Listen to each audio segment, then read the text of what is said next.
are disrupting the conference norm at EduCon. Thanks for joining us on PCMA TV Live, produced by Convention News Television. I'm Sarah Soliman. This is the day meeting professionals have been waiting for. They're experiencing what PCMA is referring to as open space learning. Informal interviews with keynote speakers, event app show and tell, one-on-one meetups, knowledge pods, and even a place to kick back and relax. PCMA's Open Space Learning Lounge has something for everyone. PCMA is not afraid to experience with new things, even though it may be the first time that they're trying something. They're always taking risk, and by taking risk, we, the attendees, we walk away with wonderful ideas, things that we can implement in our jobs and whatnot. That's what's happened to me since I started attending conferences for PCMA. The open space learning area is split into different tracks: business and strategy, industry know-how, leadership lessons, and technology. Each track features education sessions led by experts in the industry. Here's a breakdown of the content delivered in each section, starting with industry how-to. Well, when we looked at the 4 content areas, definitely industry-specific education was an area that our attendees are always looking for. So that could be anything from meeting or experience design to strategy, about experience, sponsorship. We also have a session in here this afternoon about pitching your ideas. So it's just really something that planners are always looking for. Next up, technology. Currently, they're talking about apps for the road warrior. Obviously, it's very popular with a group of people that travel as much as planners do.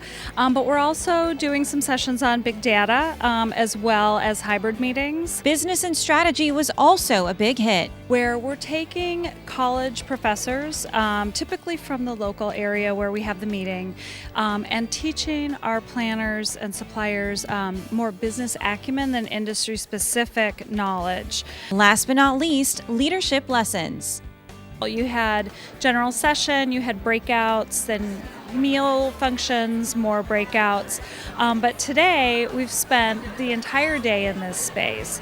We wanted to give our attendees that experience so that they can compare it with the more traditional experience, but also for them to be able to take this experience in this space and take it back to their own meetings to create experiences for their own attendees. The open space format I've liked because I think you've been able to talk about your, just not necessarily conflicts, but problems that you've had. Sometimes you don't have enough space to be able to share those, and I really did like that wall over there. And then later this afternoon, there's some follow-ups to some sessions I was at yesterday that I'm looking forward to.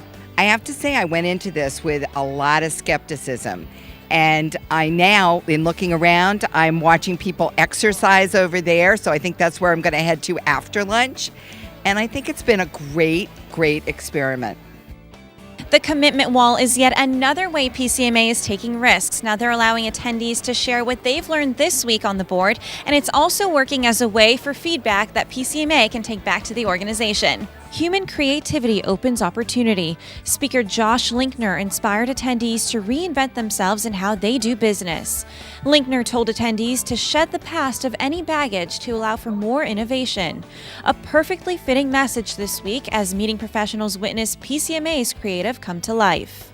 We need to double down on the same creativity that got us here in the first place. And if we can nurture these skills in the same way that you would build muscles in the gym, if you can build and nurture your creative skills, build a culture that supports responsible risk-taking, the opportunities just become endless. And that's, I think, what ultimately will drive the sustainability, not only of the PCMA itself, but also for the many incredible members. Part of PCMA's initiative is to give back. The organization is doing that in a big way, partnering with the Philadelphia CVB for the Philly Citywide Auction. It's such a perfect time for Philadelphia.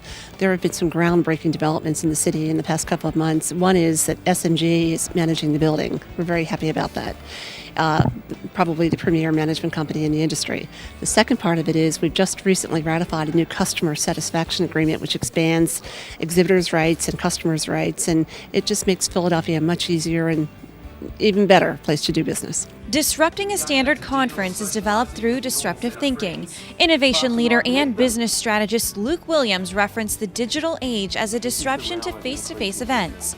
With social media on the rise, planners must disrupt their thinking by adapting to unexpected new trends and technologies that can reinvent a conference experience. I mean, we've all been to conferences and they all seem the same, right? It's like, seems like the same speakers over and over again, seems like the same length of speech, seems like the agenda's all the same. So what we want to encourage them to do is really shake things up and think differently about the experience for the conference attendees. Make sure to join us Wednesday morning at 8:30 a.m. for a farewell breakfast and conference discussion, staying ahead of the curve, worldwide trends you need to know about now. That does it here for us on PCMA TV Live. It's been an incredible week in Toronto. We want to thank the City of Toronto for being such gracious hosts. Now, meeting planners are walking away with so much that they can implement into their own organizations. For PCMA TV Live, produced by Convention News Television, I'm Sarah Soliman. We'll see you next year in Fort Lauderdale.